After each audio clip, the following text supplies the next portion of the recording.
നിങ്ങൾ എത്രയൊക്കെ ശ്രമിച്ചാലും ഇനി നിങ്ങളുടെ വെബ്സൈറ്റ് റാങ്കിങ്ങിൽ എത്താൻ പോകുന്നില്ല. ഗൂഗിൾ ഇൻട്രൊഡ്യൂസ് ചെയ്ത അവരുടെ പുതിയ AI overview Google search feature നിങ്ങളിപ്പോൾ എന്തിനെ കുറിച്ച് സെർച്ച് ചെയ്താലും കാണാൻ പറ്റുന്നുണ്ടാവും. ആൻഡ് ഇത് കുറച്ച് പണിയാവും.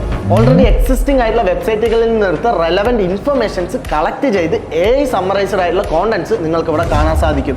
ആൻഡ് ഇത് ഏതൊക്കെ വെബ്സൈറ്റുകളിൽ നിന്ന് എടുത്തു എന്നതിൻ്റെ പാരലൽ ലിങ്ക്സും. സോ നിങ്ങളുടെ വെബ്സൈറ്റും AI ഓവർവ്യൂ ലിങ്ക്സിൽ ലിസ്റ്റ് ചെയ്യണമെങ്കിൽ ഞാൻ പറയാൻ പോകുന്ന കാര്യങ്ങൾ മസ്റ്റായി ശ്രദ്ധിക്കണം.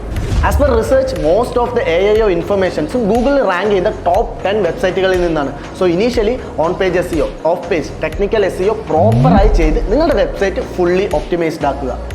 2, answer direct questions. Website contents SEO optimise ആക്കുന്നതിൻ്റെ കൂടെ തന്നെ ചില പോർഷൻസിൽ ഡയറക്റ്റ് ആൻസേഴ്സ് കൂടെ ഇൻക്ലൂഡ് ആക്കുക. ആൻഡ് മോസ്റ്റ്ലി ഇതുപോലുള്ള റെലവൻറ്റ് ഡയറക്റ്റ് ആൻസേഴ്സ് ആയിരിക്കും AIO ലിസ്റ്റിൽ കയറുന്നുണ്ടാവുക.